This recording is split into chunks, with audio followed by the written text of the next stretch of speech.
Welcome to the Leaders Lab. I'm excited to have Jeff Madoff on. Jeff, how are you? I'm good. Thank you, Ken. And thank you very much for having me on. Yeah, as I painted the picture in my intro, you're a man of many specialties, many careers. I know you're even working on a play right now. And can you tell me, I guess, where did all of this get started? Because you seem to have branched in a number of different careers. And I know on one podcast, I think on Tim Ferriss's podcast, I heard you talking about not really having a formal education in any of these areas, but just kind of going after them. Can you tell us where that started for you? Well, it all started at birth, Ken. Uh, As we all do. We have, that's right. that's We awesome. have we have much more in common than we do different. You know, Nice. and yeah, that was the inciting incident because had I not been born, none of my life would have happened, and we wouldn't be here. Just the all the things we'd have to undo would be incredible. Uh, I was really fortunate, if that's the right word. My parents were very, very supportive of me doing whatever. You know, uh, they had retail stores. I'm from Akron, Ohio, and they had these small retail stores, women's and children's fashion. And they knew that I liked to draw. So they would bring home big sheets of craft paper that they used to wrap packages in. And then I could draw and put them up on my wall. And my room was my room. And so they encouraged me to express and to do things. And I think that gave me both permission and the support and confidence to express myself in different ways. And I wasn't brought up in a household where kids should be seen and not heard. Uh, so as I became an adult, many of my parents' friends remained friends of mine. That's really And cool. yeah, it was great because I'm like, agnostic in terms of gender, in terms of age, in terms of sexual preference. If you're smart, if you're curious, if you have a sense of empathy and a sense of humor, we're going to get along. And if you don't have any of those, uh, we're not going to. And so it's interesting because I think that a lot of that is what paved the way. I don't have and never had any kind of a master plan. Uh, I'm seduced by ideas and try to go after those things. You've painted it in a very nice light when you talk about the different careers and things I've done. It could also mean that I can't hold a job, so Or maybe just feeling like staying in one place too long makes you feel a little complacent. Is that part of it? I mean, is it because you're in this environment of fostering ideas and creating ideas? Is that part of what it is for you? Is that you're just? It sounds like you're a very curious person, right? In terms of learning new things and growing. I do have kind of unbounded curiosity, Mm-hmm. and I say to my students that there's no such thing as a boring topic, but there are lots of boring teachers. And Right. I'll try not to be one of those because I've Right. had those, but I've also been fortunate to have a few who really inspired me and, who helped ignite that quest for learning and reading and all of those kinds of things that I think feed one's creativity. The more things you Right. experience and expose yourself to, the more people of different backgrounds and diverse backgrounds that you meet, all of those things, I think, create more dots, if you will, in the brain that can be connected and create those different constellations. Right. And I think that's what creativity is connecting those dots. It's never completely original. We all Right. stand on the shoulders of giants in different areas.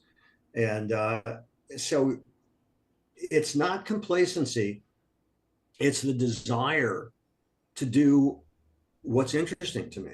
Mm-hmm. And, being having my film production company for over 40 years, I did such a wide range of things, documentaries in the Middle East, working with the American Academy of Dramatic Arts and Radio City Music Hall, but then clients such as Ralph Lauren and Victoria's Secret and so on, that it was always a very diverse palette. And I felt it was up to me to make whatever I took on interesting.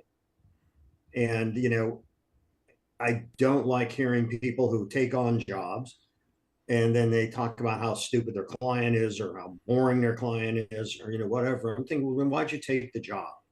Right. And of course, there's the financial reason people do, but then be professional and do the job well. Right. You know, I it's feel the same way until you're not going to do it anymore, right? Like, what's the that's point? Like, right.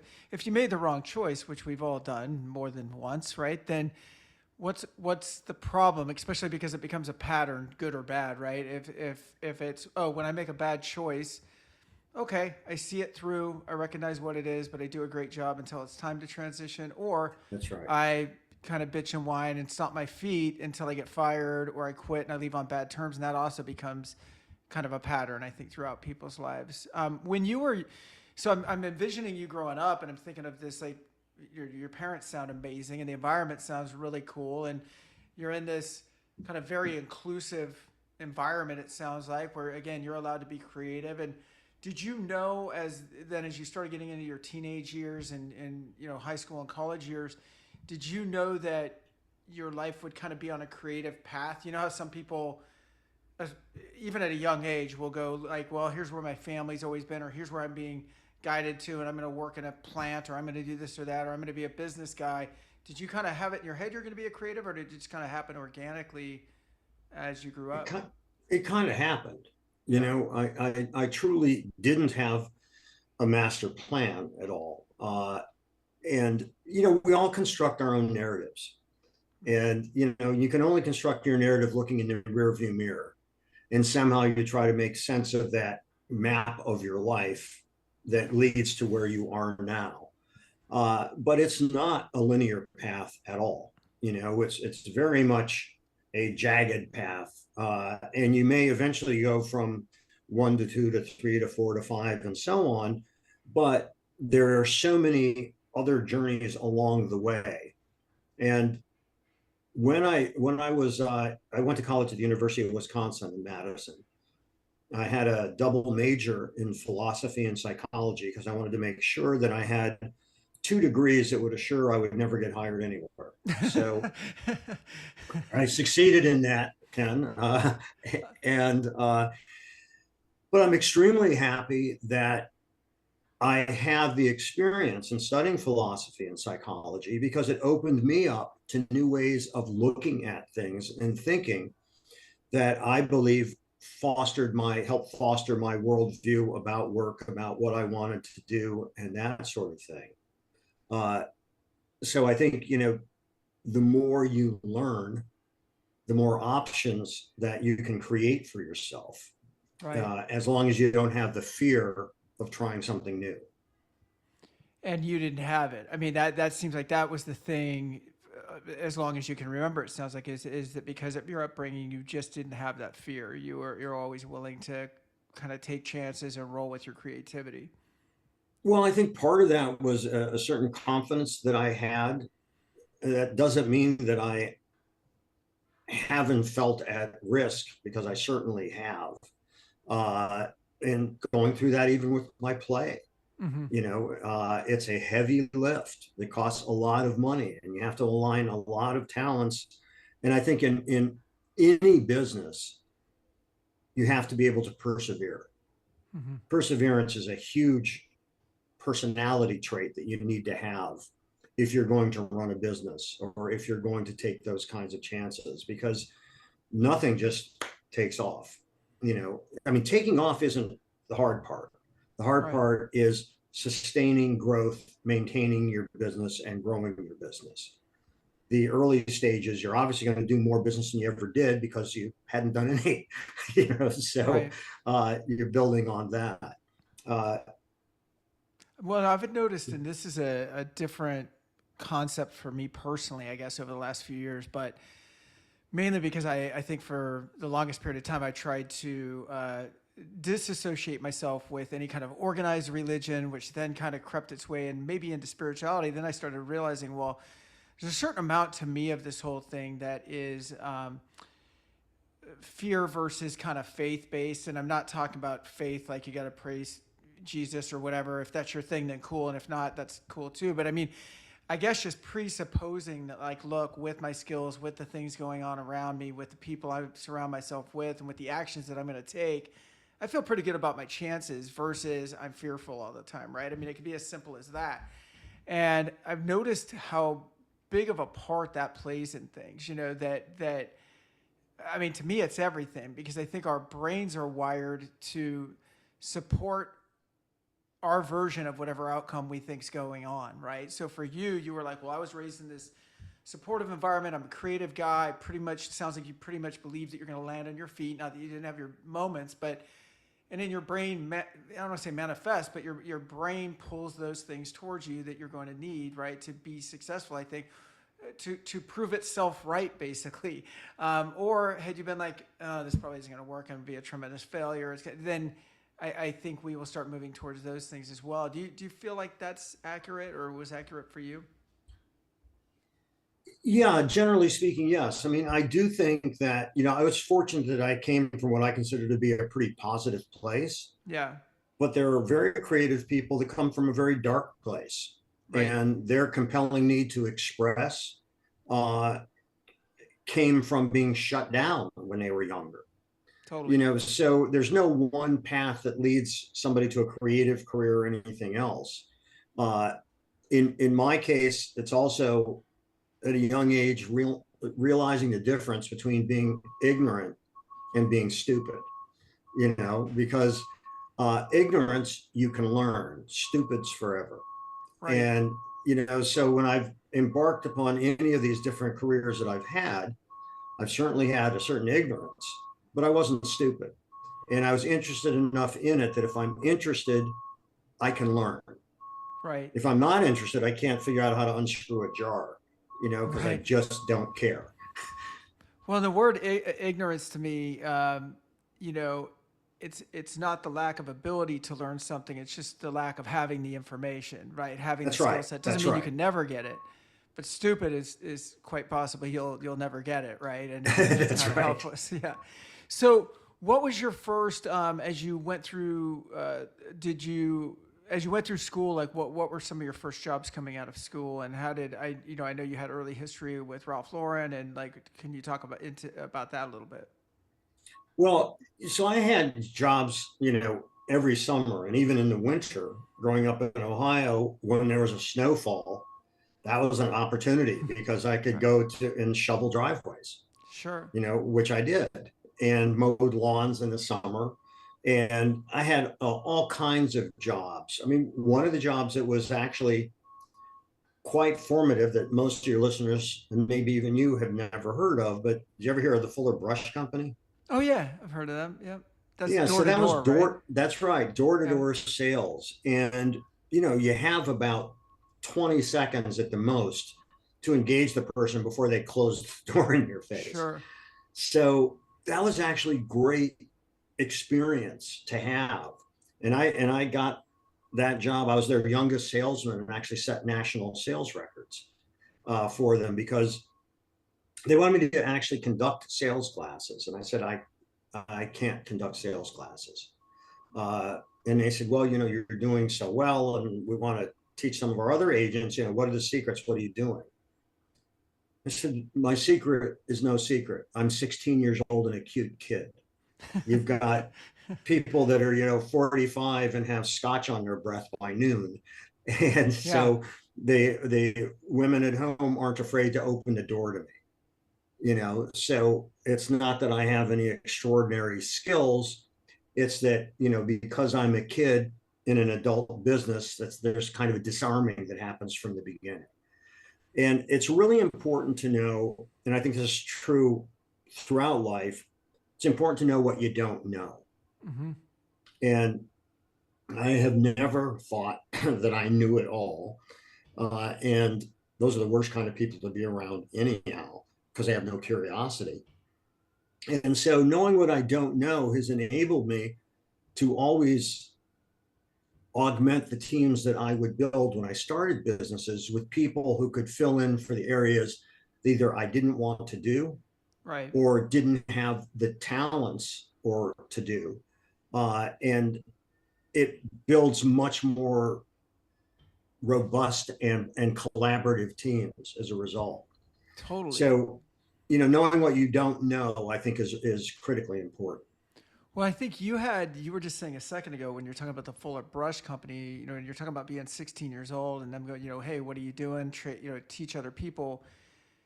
And you had that then, right? You were like, I'm not doing anything. Like I know what I am and I know what I'm not, right? And I'm guessing you were probably hustling and working hard and being presentable, but in your mind, it's like, look, they can't run the same script I am because the outer package just isn't the same, right? And it's going to be a problem. But that normally takes a long time for someone to understand, if ever. You know what I mean? Like you and I both know, people in their 40s, 50s, 60s, whatever, that still don't get that. And I agree with you. I think self-realization is one of the biggest qualities that a leader can ever have. And that doesn't mean everything you're bad at. It means everything. It means, look, I'm excellent in this one area. You are. If you're a master at something, own it and claim it and teach other people and share that gift.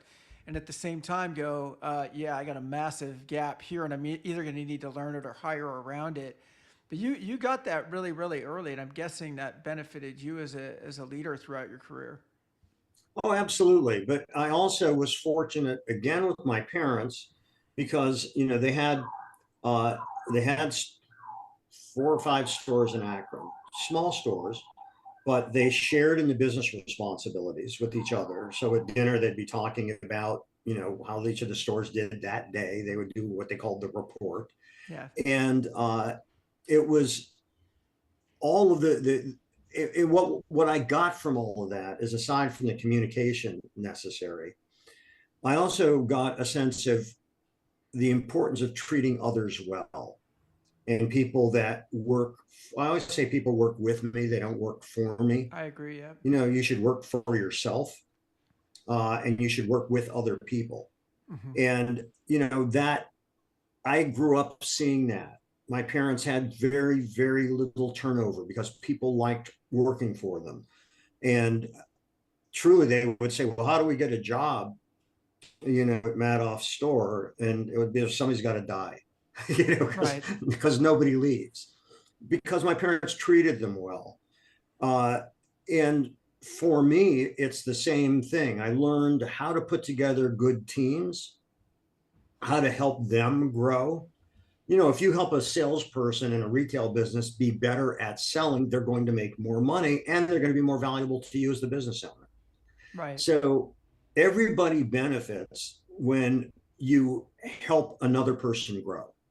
Right. And I Even, think, oh, go ahead. Yeah, sorry. I was just going to say, even if that leads to them leaving, Yeah. like I've had people that have left my company, started their own company from what they've learned, and we're still in contact with each other because they have gratitude for what they learned, which enabled them to start their own business. And I'm very happy for their success. Yeah. It's funny. I just got off a training call I was on with some people in my industry, which is talent acquisition, recruiting of leaders and things like that. And I help train other people, not necessarily in leadership recruiting, but recruiting in general. And somebody was having a problem with a team member that they said, this person, if they take more than 5 interviews in a day, they're just overwhelmed by the workload, by the follow-up, by the whatever. And so there were a lot of questions around that, like, why and what are some of your processes? But at the end of the day, it was, this may not be a good fit for them. And I think sometimes as leaders, I think sometimes I'll say, I'm a nice guy. I'm a nice boss, right? Which means I don't want to go in and have the talk with Susie and tell her that 5 calls is not enough, right?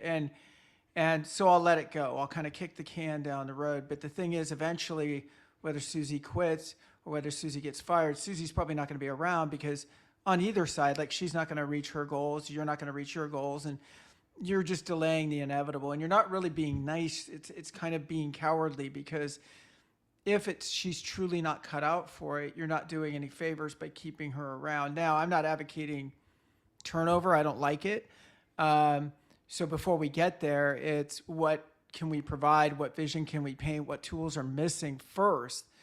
But then Right. ultimately, if it's not the right match, it's not the right match. And it's probably time for you to take what you've learned here and go live the rest of your life, right? And how can we support you to go do that? You know, and I think that's interesting. So, yeah, so walk me through, love your background and I love your insights on it. So, can you keep walking us through your career, those early years?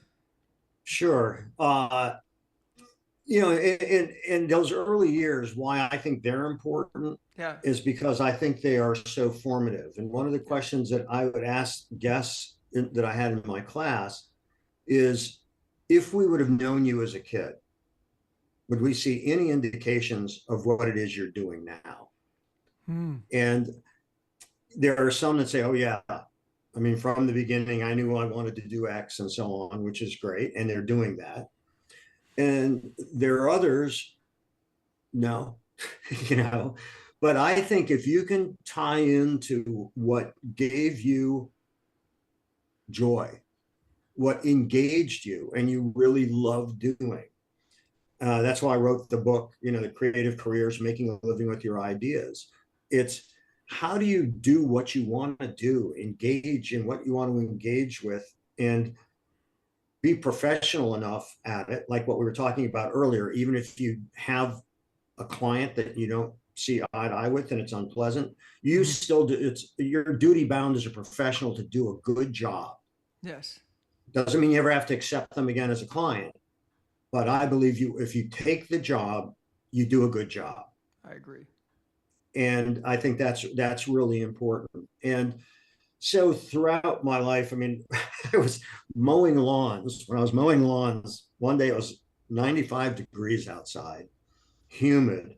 I'm sweating. I'm probably 14 years old. Mrs. Walkirk, she comes out, and it was always fine if she wasn't home. But when she was home and I was mowing the lawn, she put on her gardening hat and she would come out and supervise. Jeff, you missed over there. Oh, Jeff, Yeah, you need to get, and in her backyard she had a cyclone fence, and you had to go with those like shears to yeah, get the grass because you couldn't get the mower close by, and then right. get the fence and jolt you. And she says to me at one point, Jeff, sometimes I think you're just doing this job for the money. And I looked at her and said, Mrs. Walker, what the fuck do you think I'm doing it for? The pleasure of your company? Well, I was fired Yeah, immediately. She sent me home. I'm home. Happened that my mom was there. And about 10 minutes later, Mrs. Walker shows up, knocks on the back door. And she says to this will give you an idea of my parents. Mrs. Walker says to my mother, Mrs. Madoff, you know your son, Jeffrey? And she said, of course I know my son, Jeffrey. He's my son. Well, I wanted to tell you that I fired him today. My mother nods her head. And while he was working, and I kept having him redo some things. And at one point, he looked up to me. I said to him, get this over here, Jeffrey. I want you to do that over there.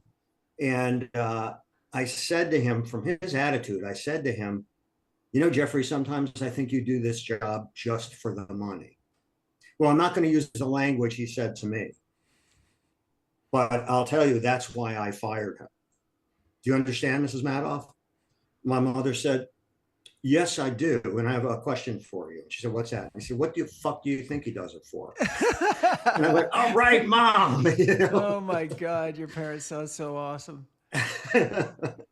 So, but the funny thing is, looking back, there's a narrative there, and Yeah, that there are things that I learned along the way. Sometimes I just think they're funny stories, and I love what that revealed about my mom.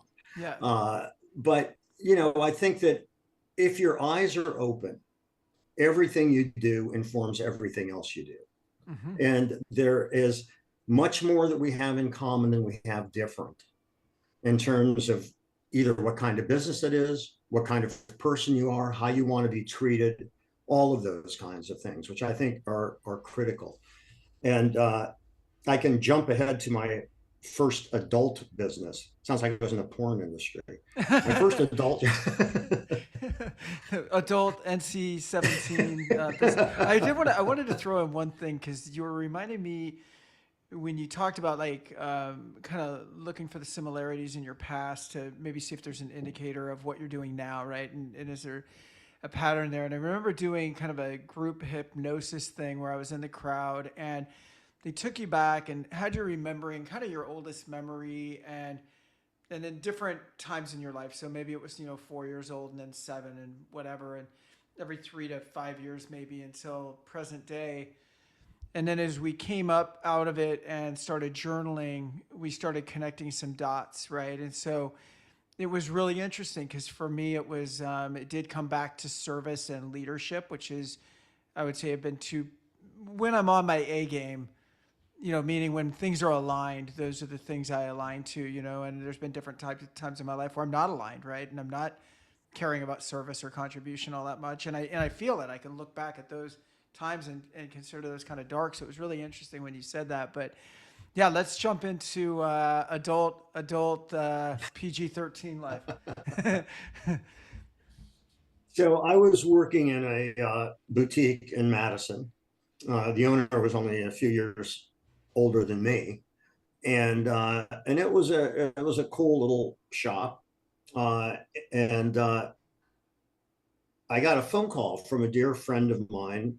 His mother and my mother grew up together, and this is, by the way, I think another key thing both in life and in business. When I mentioned him, his name's Kenny Meerman.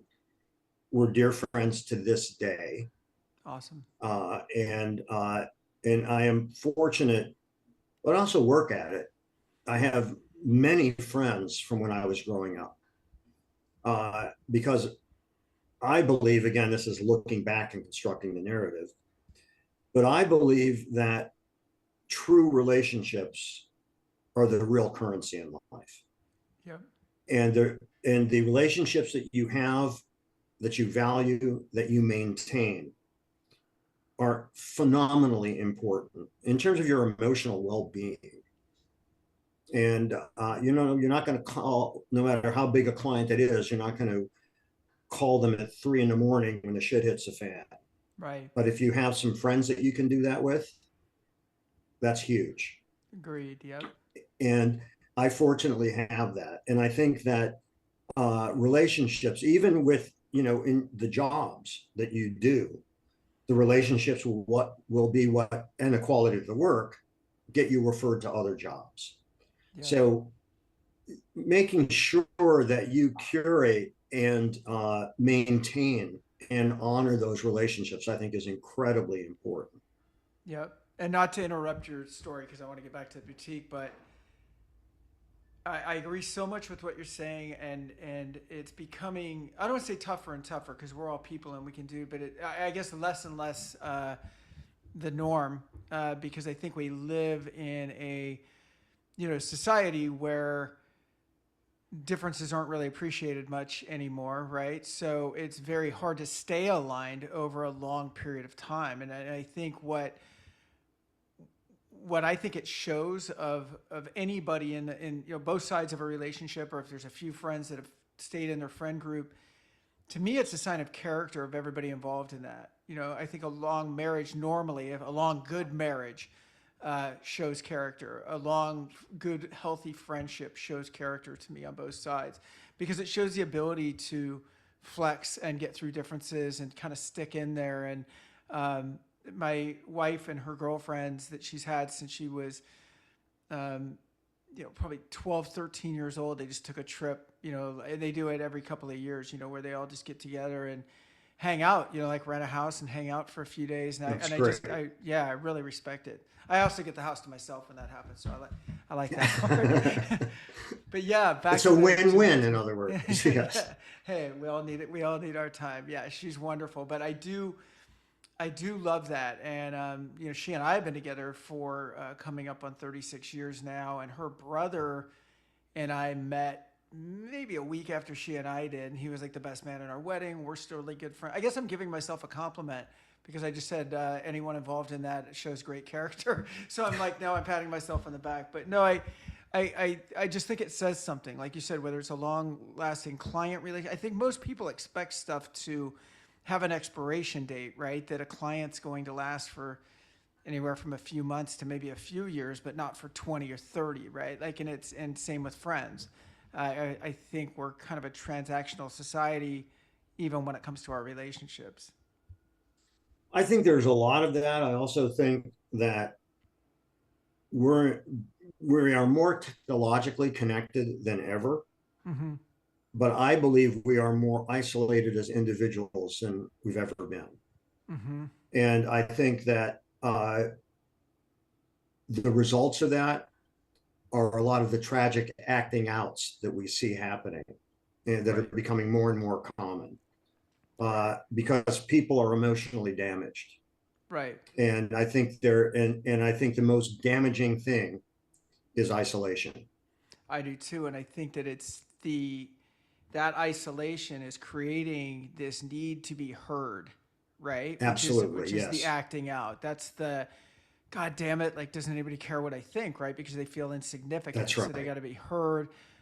It's why people go on social media and post manifestos about something they have no education in. That's right. And yet they want their opinion to be heard because they feel like no one's listening. They're not being seen. And that is so critical. And again, in terms of business, but also personal life, Yeah. if you want to get the best from people, then you listen. If you want to have a good creative collaboration, then you listen. And that is so important because it's also true in marriage. I've been married for 31 years, two kids. It's the same with kids. And it's not like you're always in the mood to listen. Right. You know, there's Right. there's there's times that, you're just frustrated. But on balance, because no one event switches things around, uh, you know, the ability to be an active listener and to let the person know that they're heard is critically important. When you're working with models and actors and actresses and so on, which I do all the time, they're vulnerable because they are the product. Right. But they don't want to be treated like a product. They want to be treated like a human being. Sure. And it's so important because when somebody feels heard, even if you end up not using their idea, they were part of the dialogue. Mm-hmm. They were part of the process. Mm-hmm. And as a result, my hope is that they then become invested in that process. And that's happened in everything I've done. And I think that's so critical. And a lot of leaders uh, mistake silence for agreement I agree. Yeah. when, as a result, that silence is because the people don't want to be called out and humiliated by the boss. Right. And so rather than take the risk because they saw it happen to somebody else, they're Right. just quiet. They don't say Some, anything. and I think sometimes it can be even worse than that because I think it can go from being engaged, right? Like when someone starts with you, new employee, new relationship, whatever it is, engaged, excited, this is cool, I'm optimistic. And then that turns into, this isn't what I really thought it was going to be. And then that might turn into acting out a little bit. And then the silence to me is I don't really give a shit anymore. Right. I don't really That's right. care enough. It's not going to change anything anyway. It's like indifference at that point, right? Which to me That's is the right. worst. Oh, I agree. I agree. Hate is not the opposite of love. Love is not the opposite of hate. The opposite of both is indifference. Right. Right. And that I agree. indifference, that's right, which is the worst. Yeah. That is the worst, at least if you're engaging your passions and assuming they're not violent ones. you Right. know, uh, when I have, a couple of editors who work for me, video editors, very, very talented, loved working with them. And there would be times when there was animated discussion about a particular cut in a film. So my executive producer, who was terrific, but he would get frustrated sometimes because he had to get something out for the client. But my feeling was, I am glad that they're defending their work. Yes. I want that kind of investment of passion. Doesn't mean we adopt the idea, Right. but we listen because it might be a better idea. Right. But if it isn't, as long as you do it respectfully. Right. But, and there are times when you're under time deadlines and all that, there can be pressures and people get a little more out of hand, so to speak, but not really if they feel heard. And, so defending your work is a good thing, but you also have to know when to look, we've got to get this out the door now. Totally. That's got to happen. And I think that you hit on something really important, because not feeling heard is so destructive to a person's psyche and to the enterprise you're trying to move forward. Totally. I mean, that'll make you leave a marriage. That'll certainly make you leave a job. That's top right. reasons people leave their jobs. Everybody says it's money at the end, because that's a quantifiable thing, right? Like, well, I was making 90,000, now I make 95 or whatever. And to say that, you don't have to hurt anyone's feelings, right? You can just say, well, it was a numerical thing. It wasn't you actually failing me as a boss. But the reality is, when you pull them separately, it's always not feeling appreciated, not feeling heard, not feeling seen, not feeling challenged. I mean, the list goes on. And then, of course, That's right. Compensation matters somewhere, because there's the reality of it. But it's down the list. It's the number one thing that people verbalize, and it's like the fifth actual thing overall. But it's usually what they'll say to you instead of telling you you're a bad boss or a bad wife or a bad husband, right? They'll say it's something else. So, I have, when I hired the director for my play, who's fantastic, his name's Sheldon Epps, and he's great. But when we were first getting to know each other during the job interview, and we were talking, I really liked him. And I said to him, Sheldon, there's something you need to know about me. And he said, what's that? I said, I have the no asshole rule. And he kind of laughed, responded like you did. And he said, I think I know what you mean, but why don't you tell me? And I said, if you're paying me, you can never be abusive, but you can be an asshole to a point. right. But if I'm paying you, you can't be. And he smiled and he said, we have the same rule. And I firmly believe that. I firmly believe that I don't think that bad behavior should be rewarded or tolerated. Right. And I think that that's a critical thing. It's not like I'm any kind of a disciplinarian, but your example earlier on of maybe prolonging someone's job longer than you should. Well, you want to find out, make sure you're making the right decision, and it's just not an aberrant day or week, or maybe they're going through something outside the workplace you don't even know about that's colored their activities and so on. But that's then when you engage the person, and say to them, something seems to be going on. Is there anything you'd like to talk about? And again, that makes them feel hurt. Right. But there are people, of course, it's just not going to work out. Right. Well, to me, but if it gets to the point where I'm surprised by someone's behavior, like why is so-and-so showing up or not showing up in this way? I think the first thing I do is probably own my own behavior as a leader with how did I become so disconnected from this person, that I'm supposed, you know what I mean? Like if the if the relationship is what it was supposed to be all along, then none of this should be a surprise. You should have seen it coming. You should have been having conversations, or hey, maybe they had a relative that was close to them that passed away, and it's not what it looks like. It's not them being lazy. It's all this other stuff. And and now it becomes a matter of how can I support them, not how can I discipline them. That's right.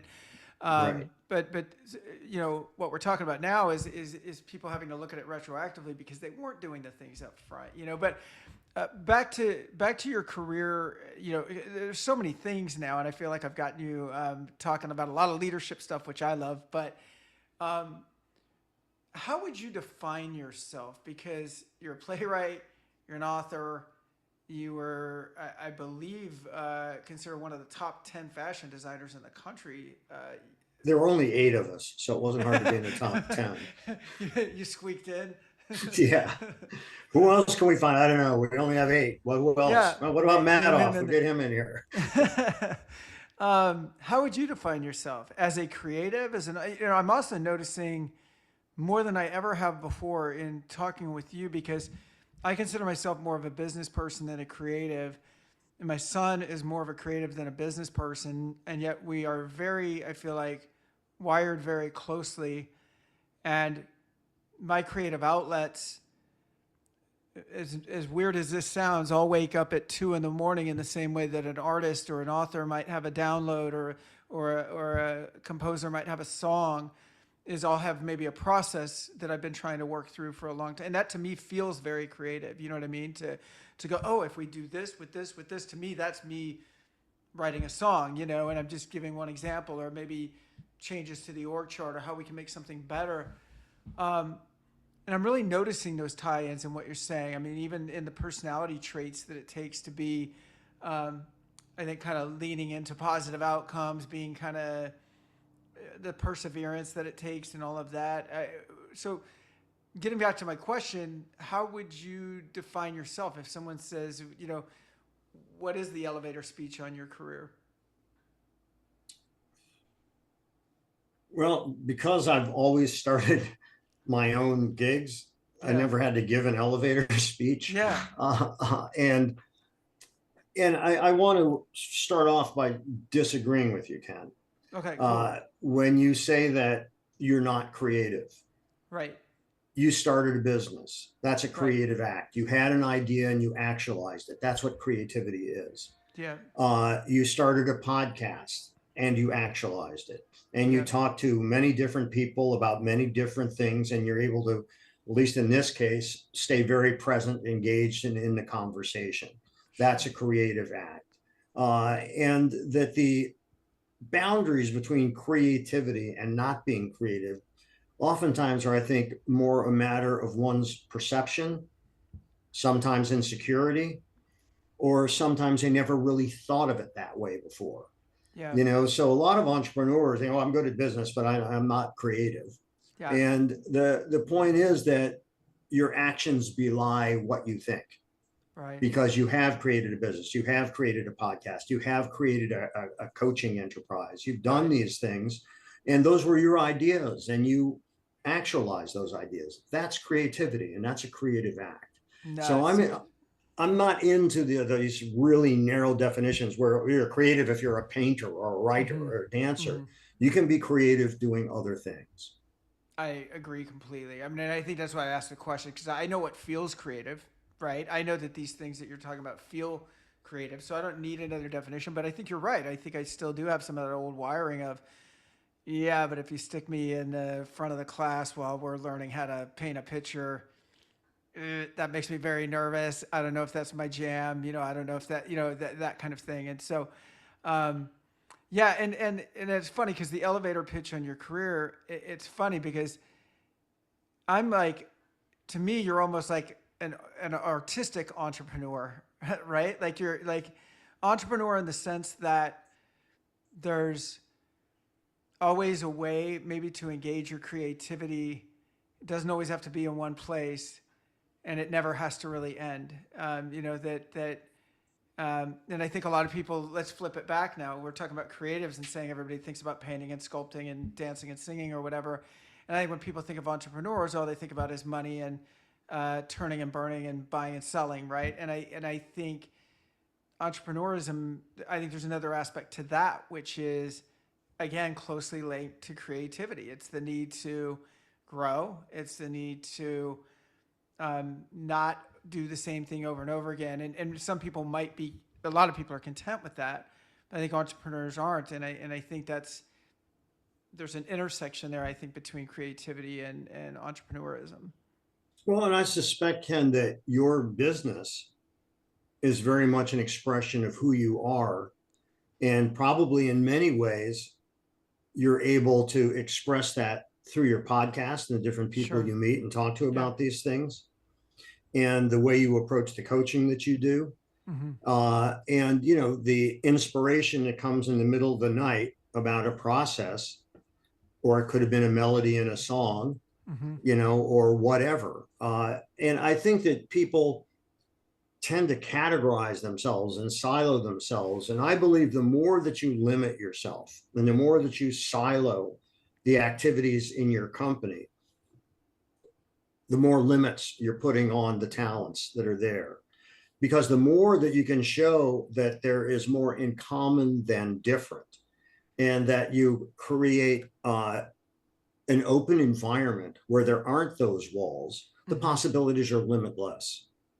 So, like in theater, for instance, everybody knows that there is a costume designer and a set designer. Maybe they don't know so much that there's a lighting designer, but they always need to talk to each other because you're creating a color palette on the stage. Mm-hmm. That color palette is affected by the set, by the costumes, by the lighting, and who those characters are supposed to be. And so the more crosstalk that you have among all the different creative departments, the more unified and solid the message you're putting out there is. And the experience becomes a much more engaging experience because it's kind of all working. Right. And all of a sudden, you're not so aware that you're watching a play. You're much more aware that you're being taken in by a Yeah, I story. hear you. I love theater, I love film, I love books. And the thing that I approach it with, when my wife and I see something, if I'm talking about, well, the editing, I didn't really like the way it was edited, or the cinematography was really beautiful, it's already lost to me because the great films, the great plays, the great books, I'm so engrossed in the story. And that's where the real power is, because it all Mm-hmm. starts with story. And when you have great story, you're enveloped in it. And I love that level of engagement, which I think is so important.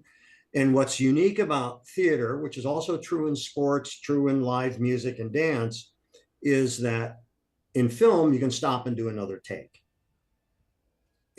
You can't do that in the live performing arts. So what does that mean? It means that the entire time they're on the stage, all of that talent is at risk.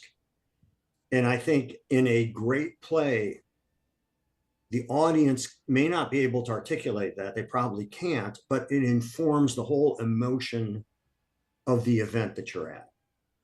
That's so And cool. and I think that I like placing myself at that kind of risk. Yeah, I'm willing That's to do that. that's a really cool way of putting it. I've never quite heard it like that. So in this play that you're producing that you wrote, so this opens in just over a month, right? That's right. And it's what is it, the Lloyd Price musical? So this is in Chicago that you're opening off Yes. Broadway. Yeah, we're in Chicago at the Studebaker Theater, which is a gorgeous theater. They just finished a huge renovation, and it's called Personality, the Lloyd Price musical.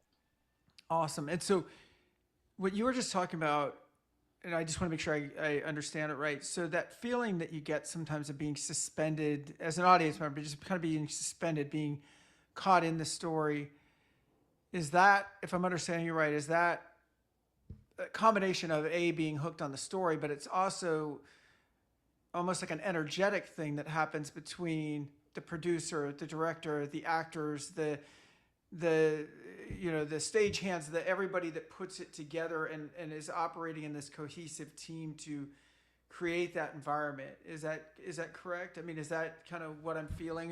Because I haven't been to a ton of plays, but when I have, and when it's fully engulfed me, I know what you're talking about there. I've definitely had that feeling before.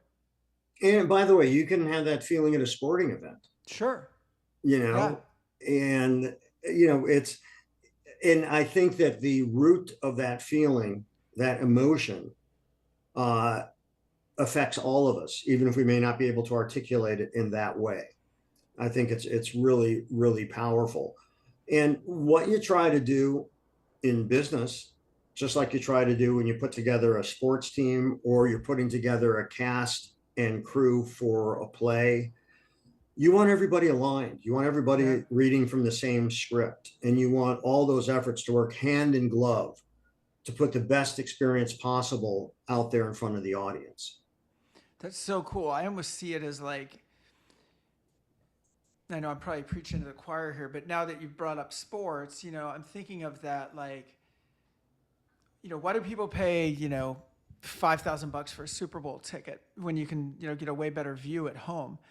And it's because we're looking for that shared experience, I think, right? Like there's nothing Absolutely. better than just having that feeling, right? Your team just scored, or you can feel the roar of the crowd in the stadium, and you're high-fiving people next to you that you don't even know, or you're at the play and you can feel how it all came together, and as if you're part of it because you are. Like you are That's right. necessary for this experience to occur. Exactly. Yeah, that's really Exactly. cool. Yeah, and that's you put it in a great way, because that does also affect the actors on stage. Oh, for sure. They feel that energy too. And when it's all moving in the right way and the way it should, it's really powerful and it's really great. And the audience is a part of that experience, not just in their reaction, but in what they're feeling as it's going on. There's Totally. a part in the play. There's a very emotional monologue at the end of the play, and when we were doing previews, Sheldon, the director, and I are seated next to each other, and we've all heard the phrase, you could hear a pin drop. Sheldon turned to me and said, "That's the sound of people listening." Yeah. And it was active listening. They were like leaned into it, and it was really, really cool. And we are, most of us anyhow, are humans, and and as humans, we thrive on collective experience Hmm. and the presence of others. It's the story that was told around the campfire, so to speak. Going to the movies, going to a play, going to a sporting event, going to a concert, you're all there for the same reason. No matter what your political beliefs are, no matter what, you are there to experience what's happening. And Right. all those differences fall away because we are engrossed by the story. And that is a very, very powerful thing. And it's so full circle with what we're talking about too, because a few minutes ago or near the beginning of this talk, we're talking about how isolation, what a disease that is and how that affects mental. And this is the exact opposite, right? I That's think a right. lot of people, when they think of what's the opposite of isolation, be like, oh, well, being near a friend. It's like the opposite would actually be engaged probably in something so big that it's even hard to describe, right? Like the energy of 90,000 people in a stadium, or a couple thousand people in a theater, and a bunch of actors, and doing something where you are all united in this one thing. So there's something not only really joyous about it when it's going on, but I think really, really healthy Absolutely. to engage in, right? Because it's really the opposite of isolation. And I'm in recovery, and we always talk about like isolation in that community is just like that's the fastest road to people relapsing and stuff like that is living in isolation. From there comes fear, comes resentment, comes self-pity, Anger. all of those things, anger, yep, what you didn't get, what you're missing, all of those things. Well, and I would say the word I would use for the opposite of isolation Yeah. is connection. Yes. You feel connected to something, to Yes. somebody, Yeah. and which is so critical for all of us to feel a Yes. sense of connection, because that kind of profound isolation that you're referring to Yes. can lead to addiction, Yep. can lead to violent acting out. It can lead to many tragic things. Totally. And that connection is the bridge out of that. I agree completely. And if that's hyper, isolation, this is hyper connection, right? This is connection times 10. And what's so cool about that, I agree with you. And what is so cool about that is one of our most primitive entertainment forms, which is storytelling, live storytelling, is also future proofed because AI is not taking that over. Right, right. And I think the demand, first of all, after being in lockdown for a year and a half and COVID, the demand for that connection and that live entertainment, now that people are feeling more safe and being in crowds and so Yeah. on, is huge, huge. And Oh, I yeah. think that, it's also becoming more of a unique experience because people are just craving it. And So, I think that, no, go no, ahead. no. Sorry. I'm interrupting your thought. Please finish. No, that, I mean, that was really it, that people are craving that kind of live experience because it brings about. I don't know that if you talk to audience members afterwards, I don't know if they'd say, well, I just felt so connected. They Right. would say, oh God, I love the story, which is another Yeah. way of saying I felt so connected. Right. The story brought me in, made me feel connected. I'm seeing it. It was funny yesterday. My wife and I, especially my wife, were big fans of the band U2, right? And Bono's got this book out, and he's doing this kind of solo tour around. And we actually saw with the New Yorker magazine, we got to see a kind of preview of his one man show, which was really cool. I bought it for a birthday last year. And yesterday we were on a plane on the way home from a client meeting and saw that there was an opening for one of Bono's shows at the Beacon Theater out here. And I'm like, to get just average seats, $300 or $400. Now you might say, well, that's Bono, pretty famous guy, but any mid-level band from the '70s now can command a couple $100s a ticket because people are so starved for exactly what you're saying. Do you know what I mean? Like you could be REO Speedwagon and you could be charging $250 a ticket. It's nuts. Like how much we all need that, and I think COVID just pushed it up even more. To your point, Oh, I think so too. yeah. And so this is this is funny. I live a few blocks from the Beacon Theater. Oh, you do? Yeah, and there was all these crowds around the Beacon a couple evenings ago, and I guess I said to somebody, "What's going on here?" And they said they're waiting for Bono to show up. Yeah, yeah. We I forget where it was that when they did the New Yorker kind of pre-show. It was on the Upper West Side too, but it was at something smaller like the Lincoln. I don't know. They had a bunch of stuff going on for the New York Magazine like weekly or weekend down there, and yeah, we got to see him like kind of coming in and out. We were probably 15 feet in front of him at the stage, which is really nice. Mm. But now the thing at the Beacon is like a full blown kind of show where they're playing some music with it and stuff, which is really cool. But I want to be respectful of your time, Jeff. This has been, I can't believe an hour's gone by. Blows me away. You're such an easy guy to talk to, and thank you so much for your insights. I appreciate you taking the time. Good luck with your play. Where can people get tickets for the play? They should go to personalitymusical.com Awesome. and they can see it. They'll see tickets and so on. And also about the things we're talking about in terms of leadership and engagement and creativity, if they go to B. Jeffrey Madoff or search B. Jeffrey Madoff on LinkedIn, I post quotes from the guests in my class. Awesome. And my book, Creative Careers, Making a Living with Your Ideas, which is the perfect gift for anyone you've ever met or will meet in your life. And it's I'm proud of it, and it's because I've had so many wonderful guests.